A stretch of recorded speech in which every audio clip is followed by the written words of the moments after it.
Welcome to the point.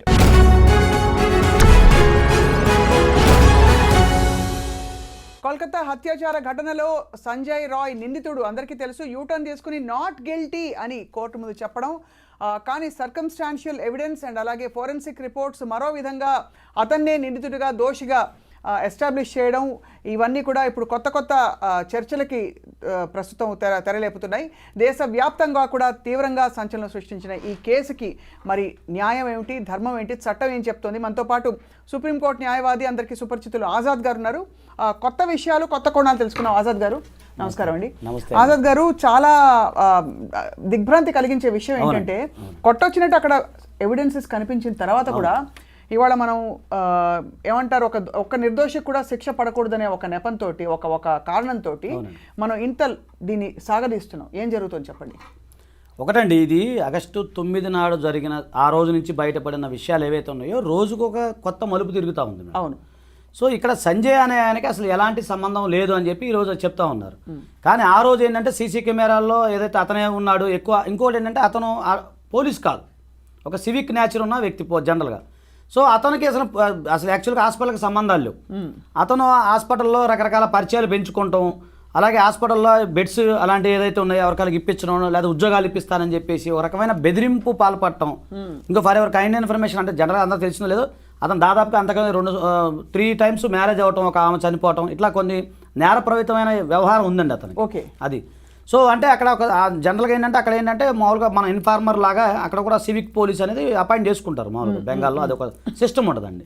So దాని ప్రకారం ఇతను ఆ పోలీసు పేర్లు చెప్పి అందరినీ భయభ్రాంతులకు గురి చేయటం, రకరకాలుగా వ్యవహరించడం కూడా జరుగుతూ ఉంది.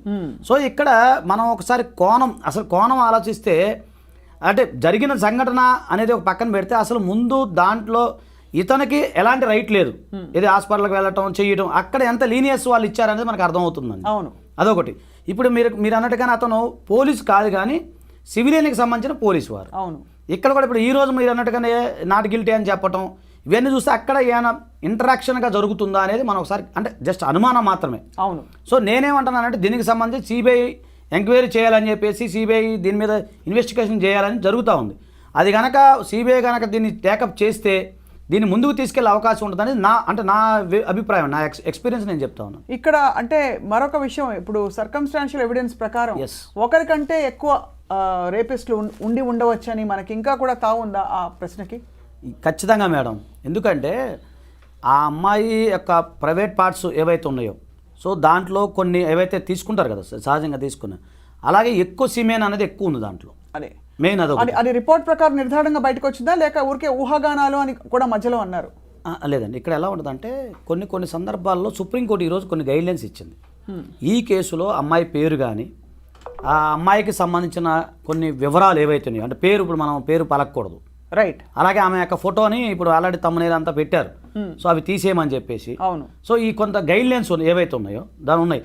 సో నేను అనుకుంటాం ఏంటంటే మొన్న వచ్చిన రిపోర్ట్స్ ఏవైతే ఉన్నాయో ఆ ఫారెన్సిక్ సంబంధించి కొన్ని రిపోర్ట్స్ బయటకు వచ్చిన తర్వాత మళ్ళీ ఇప్పుడు రిస్ట్రిక్షన్ అవ్వడం వల్ల నాకు తెలిసి అది సీల్డ్ కవర్లో పెట్టి అది అంటే ఇన్ కెమెరా ప్రాసెస్లో జరుగుద్దని నేను అనుకుంటున్నాను. ఒకటి అంటే అదే రిపోర్ట్ని మళ్ళీ సబ్మిట్ చేయడం జరుగుతుంది అంటారు. అంటే రీపోస్ట్ మార్టం చేసినప్పుడు, అంటే యాక్చువల్గా ఇప్పుడు కొత్త టెక్నాలజీ వచ్చేసింది కదా మేడం, జనరల్గా ఏంటంటే ఈ పోస్ట్ మార్టం చేసే సందర్భంలో కొన్ని ఎక్కడైతే ముఖ్యమైన అవయవాలు, ఆమె కన్ను బాగా దెబ్బతగిలిందని చెప్పేసి కొన్ని పార్ట్స్ ఏవైతే ఉన్నాయో, అలాగే కొన్ని ప్రైవేట్ పార్ట్స్, అలాగే కొన్ని ఏవైతే ఉన్నాయో అవన్నీ కూడా బ్లీడింగ్ అయిందని, అలాగే ఎడం చేయి ఏదైతే ఉందో అది ట్విస్ట్ అయిందని చెప్పేసి, ఇలా కొన్ని ఏవైతే మనం ఊహించుకున్నప్పుడు ఒక అమ్మాయి అనుకోండి, ఒక అబ్బాయితో ఆ పెనుగులాట వేరుంటుంది. కామన్గా చూడంగానే సీన్ ఆఫ్ అఫెన్స్ మనకు అర్థమైపోతుంది. ఆ వీడియో ఏదైతే ఉందో అక్కడ జరిగిన సంఘటన చూస్తే ఒక్కరికంటే ఎక్కువ ఉన్నారు అనే ఉద్దేశం అనేది కనబడతా ఉంది మామూలుగా. అంటే ఆ అమ్మాయికి లేకపోతే అంత హింసాత్మకమైన ఒక పరిస్థితి తెచ్చుకునే అవకాశం లేదంటారు. కనబడుతుంది కదా మేడం, సీన్ ఆఫ్ అఫెన్స్ కనబడతా ఉంది. అది చూసాము మన బ్లడ్ స్ట్రెయిన్స్ కానీ అవన్నీ కూడా. అందులో బీయింగ్ ఏ డాక్టర్ కదా మేడం, ఆమెకు తెలుసు కదా ఇప్పుడు ఏదైనా సంఘటన జరిగినప్పుడు ఎలా రక్షించుకోవాలి ఏంటి అనేది. సో నేనేమనుకుంటున్నానంటే ఆమె ఒంటరిగా నివసిస్తున్న సమయంలో ఏదైనా కొంతమంది కావాలని ప్లాన్ చేసేసి, అలాగే ఆమె పైన అట్లా చేసి ఉండొచ్చేమో అంటే ఇన్వెస్టిగేషన్ తేలుతుంది జనరల్గా. అంటే ఆ సీన్ ఆఫ్ అఫెన్స్ మనం చూసిన మీడియాలో వచ్చిన కథనాలు బట్టి ఆ యొక్క పిక్చర్స్ చూస్తే అలా అనిపిస్తుంది మనకి. ఇప్పుడు సంజయ్ రాయ్ ఒకవేళ తను దోషి కానని చెప్పినంత మాత్రాన ఎట్లా అది అంటే ఇక్కడ సీన్ ఆఫ్ అఫెన్స్ లో ఉన్న ఎవిడెన్సెస్ తో పాటు అతనే చెప్పుకున్నది ఫస్ట్ టైం పోలీసులు తీసుకెళ్ళినప్పుడు అరెస్ట్ చేసుకోండి అని చెప్పి. అవునండి. అది అంటే ఇవన్నీ చూసి తర్వాత మరి ఇతను చెప్తున్నాడంటే ఇంకా అబద్ధాలు చెప్తున్నట్టు ఎస్టాబ్లిష్ అయిపోతుంది కోర్టు ముందు. అవునండి. సో మరి అది మరింత చేటు చేయదు అతనికి. ఎందుకు అలా చెప్పుకుంటారు మామూలుగా దోషులు? తెలియదు మేడం. ఇప్పుడు ఏమంటారంటే మామూలు పరిభాషలో చెప్తున్నా, మళ్ళీ కొంతమంది భయపడద్దు, బాధపడద్దు. ఎందుకంటే మామూలుగా లా పరిభాష ఏమవుద్దంటే accused is innocent until proven guilty. అది అందరికీ తెలిసిన విషయం. అంటే కామన్ మ్యాన్కి కొంచెం అదేంటి ఇలా అంటున్నాడు అనుకుంటారు, కానీ అక్యూజ్డ్ అనే వ్యక్తే అతను. సో ఇప్పుడు అంటే అక్కడ సంజయ్ రాయ్ మీద దృష్టి పెట్టడానికి ప్రధాన కారణం ఏంటంటే ఏదైతే సంబంధించిన ఇయర్ ఫోన్స్కి సంబంధించినవి కనపడింది, ఆ సీసీ కెమెరాలో అతను ముందుకు వెళ్ళాడు, తర్వాత లేదనేది మనకు తెలిసిన విషయం. సో జనరల్గా ఏంటంటే ఇన్వెస్టిగేషన్ ఏం తేలుతుంది, మెయిన్ ఫోరెన్సిక్ ల్యాబొరేటరీ సంబంధించిన ఇన్వెస్టిగేషన్ అనేది చాలా ముఖ్యం అండి.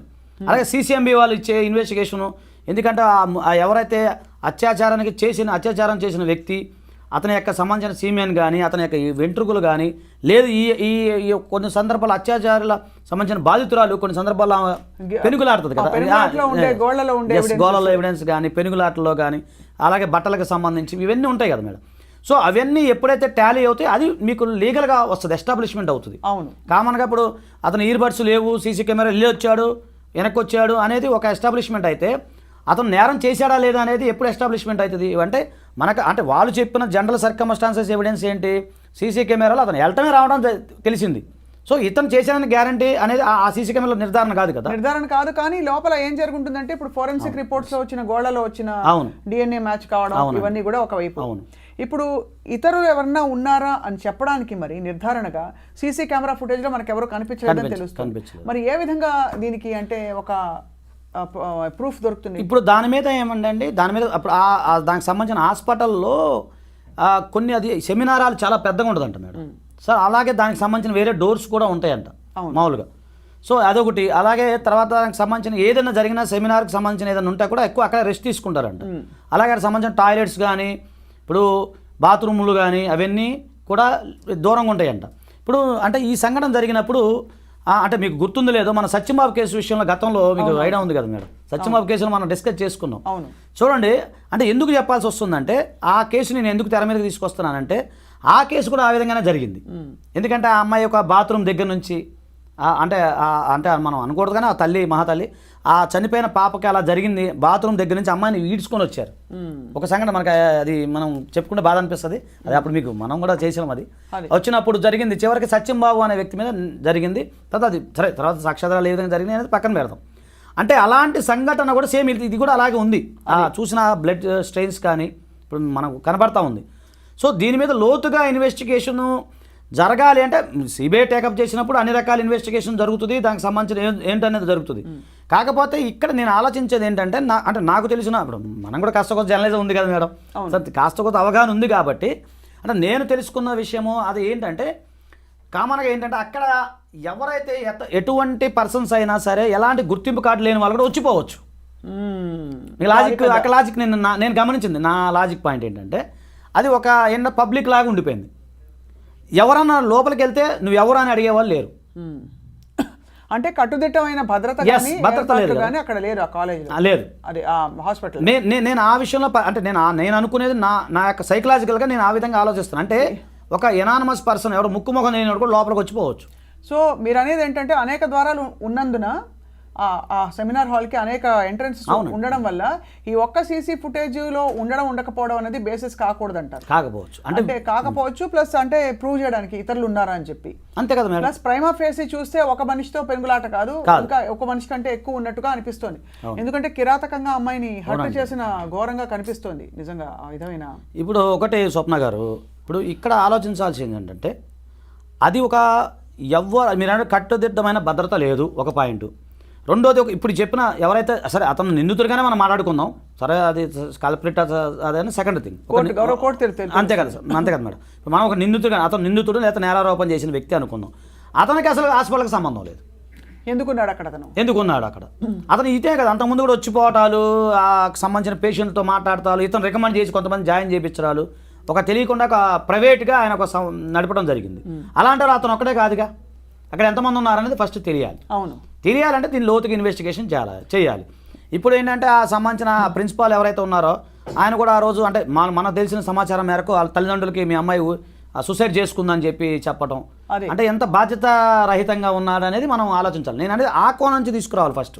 డెఫినెట్గా. అండ్ ఇక్కడ మాజీ ప్రిన్సిపల్ ఇన్వాల్వ్మెంట్ గురించి కూడా కొంత మాట్లాడుతున్నారు. అది ఊహాగానాలు పాత్ర ఆయన ఊహాగానం అంటే ఊహాగానమైనా ఆయన పాత్ర ఏముందని ఏముందని అనుకుంటున్నారు. ఇప్పుడు అదేనండి. ఇప్పుడు జనరల్గా ఏమవుతుందంటే మేడం మొన్నటిదాకా ఇప్పుడు జనరల్గా ప్రిన్సిపాల్ అనే వాళ్ళ కాలేజ్ మీద పట్టు ఉంటుంది.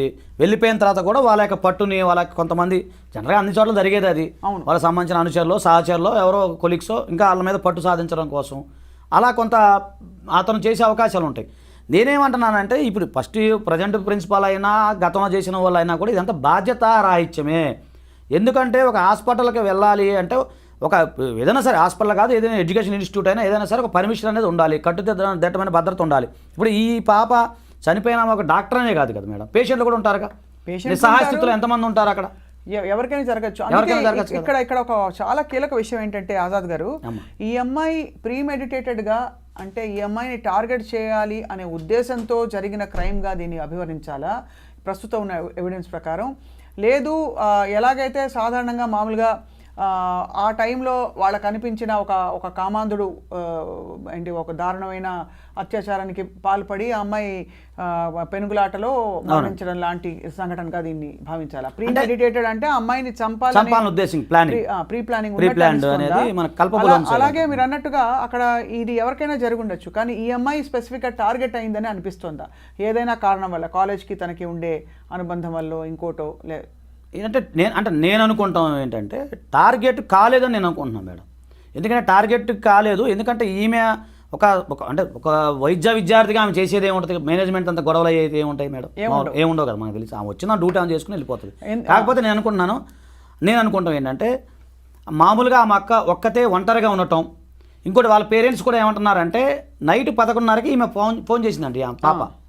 ఫోన్ చేసి మాట్లాడింది, వాళ్ళ స్టేట్మెంట్ క్లియర్గా ఉంది. 11:30కి మా అమ్మాయి ఫోన్ చేసింది, కొంచెం నలతగా ఉందమ్మా నేను రెస్ట్ తీసుకుంటున్నానని మాకు చెప్పడం జరిగింది. సో ఆ రెస్ట్ తీసుకుంటున్నానని చెప్పారు, 11:30కి మాట్లాడేశారు. వాళ్ళు క్లియర్గా చెప్తున్నారు పేరెంట్స్. సో అంటే ఏంటి అక్కడ అర్థం ఏంటంటే మామూలుగా అంటే నేను అనుకున్నాను పేరెంట్స్తో మాట్లాడింది, ఆమె రెస్ట్ తీసుకుంటుంది. కాకపోతే ఆ సెమినార్ చాలా పెద్దగా ఉంటుందని, తర్వాత ఆ సెమినార్లో వాళ్ళు ఎవరు లేరని చెప్పేసి ఉదయం 9 గంటల దాకా అలా కొలిగి వాళ్ళ ఫ్రెండ్ ఒక ఆమె ఎవరు పట్టించుకోవాలి. అంటే అక్కడ ఏం జరుగుతుందనేది నాకు తెలిసి అంతకుముందు కూడా పెద్దగా ఐడియా లేదు. నాకు తెలిసి ఆ సెమినార్లో అందరు రెస్ట్ తీసుకొని ఉండొచ్చు. ఆ సెమినార్ హాల్లో ఎవరు వస్తున్నారో ఎవరు పోతున్నారో కూడా నాకు తెలిసి అంటే నేను అనుకుంటాను ఆ చెప్పిన ఊహాగానాలు బట్టి. సో అవన్నీ చెప్పిన విషయాన్ని బట్టి నేను అట్లా అనుకుంటున్నాను మేడం. సో ఉదయం ఇలా ఫ్రెండ్ వెళ్ళి ఆమె కూడా మామూలు డోర్ దగ్గరికి వెళ్ళారే ఆమె పడుకుంది, రెస్ట్ తీసుకుంటుంది. అంటే ఇప్పుడు పేరు చెప్పకూడదు కాబట్టి నేను చెప్పట్లేదు. ఆ XYZ అమ్మాయి పడుకుంది, ఆమె మనం డిస్టర్బ్ చేయకూడదని చెప్పి మళ్ళీ వెనక్కి వచ్చిందంట. ఆమె వెనక్కి వచ్చింది వాళ్ళ ఫ్రెండ్, వాళ్ళ క్లోజ్ ఫ్రెండ్ ఒక ఆమె. ఆ పడుకుందిలే పాప నైట్ డ్యూటీ చేసినట్టుంది నైట్ అని చెప్పి. అంటే ఏంటి అర్థం ఏంటంటే అది అక్కడ రెస్ట్ రూమ్గా అందరూ వాడుకుంటున్నారని మనకు క్లియర్ అర్థమవుతుంది. సో ఈ సదరు నిందితుడు దోషో వాట్ ఎవర్ నిందితుడు ఈ సంజయ్ రాయ్ అనే వ్యక్తికి ఫలానా టైంకి వెళ్ళి అక్కడ రెస్ట్ తీసుకునే ఒక అలవాటు ఉంది అనే ఒక ఇన్ఫర్మేషన్ అయితే ఉంది. అవునండి, ఇప్పుడు సీసీ కెమెరా బట్టి మనకు అర్థమవుతుంది. అదే సో దాన్ని బట్టే అలా మనం చేసుకోవాలి.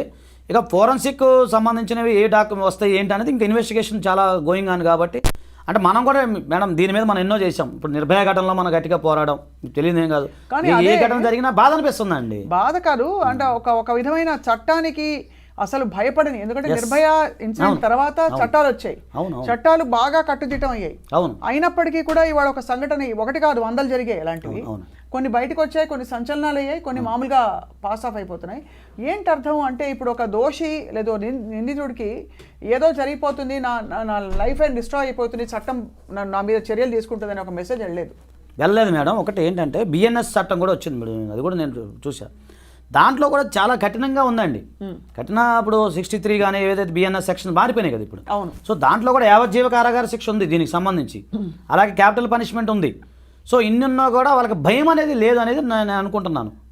ఫస్ట్ అసలు ఈ సంజయ్ రాయ్ అనే వ్యక్తి అరెస్ట్ అంటే అతను అదుపులోకి తీసుకున్న వెంటనే అతను చాలా నిర్లక్ష్యంగా అంటే అతను ఆల్రెడీ పోలీసు వాళ్ళ గురించి అవగాహన ఉన్న వ్యక్తి కదా మేడం. మామూలుగా జనరల్గా మనం చూసిన దాన్ని బట్టి చూస్తే అలాగే సివిక్ పోలీస్ అతను. సో అతనికి పరిచయాలు ఉన్నాయి, అవి ఉన్నాయి. నేను చేయలేదని అతను బుకాయిస్తూ ఉన్నాడు మరి అతను. సో ఇన్వెస్టిగేషన్లో అంటే అక్కడ జరిగిన ఘటనలో సంజయ్ రాయ్ ఉన్నాడా, లేదా సంజయ్ రాయ్కి సంబంధించిన స్నేహితులు ఉన్నారా, లేదా సంజయ్ రాయ్ కాకుండా ఇంకెవరు ఉన్నారా అనేది ఆ ఫోరెన్సిక్ ల్యాబొరేటరీలో ఇప్పుడు ప్రజెంట్ అయితే కొంచెం మనకు బయటపడటం కష్టం. అండ్ ఇంకోటి ఇప్పుడు ఆ రోజు సాయంత్రం సంజయ్ రాయ్ వెళ్ళే టైం చూశారు లోపలికి వెళ్ళడం అనేది. బట్ అంతకు ముందు ఎన్నో గంటల ముందైనా సెమినార్ హాల్ తెరిచినప్పుడో ఎప్పుడో సాయంత్రం ఆ 4:30కో 5:30కో 6:30కో వ్యక్తులు లోపల వెళ్ళారా లేదా అనే నిర్ధారణ జరిగిందా? అంటే వాళ్ళు చెప్పేది ఒకటే సీసీ కెమెరా ఉంది మేడం ఇక్కడ.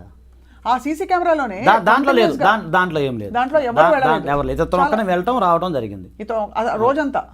ఆ రోజంతా కాదు మేడం, సాయంత్రం సమయంలో. ఇప్పుడు జనరల్గా ఏంటంటే 11:30 వరకు, అంటే మనకు వచ్చిన ఇన్ఫర్మేషన్ వరకు ఏంటంటే ఆమె ఈ ఎవరైతే చనిపోయిన వ్యక్తి ఎవరైతే ఉన్నారో ఆమె XYZ ఎవరైతే ఉన్నారో ఆమె 11:30 వరకు మామూలుగా ఫ్రీగానే మూవ్ అవుతూనే ఉన్నారు. అంటే అర్థం ఏంటి, ఆ ఫ్రెండ్స్ మాట్లాడటం చేయటం అంతా మనకు కనపడతానే ఉంది.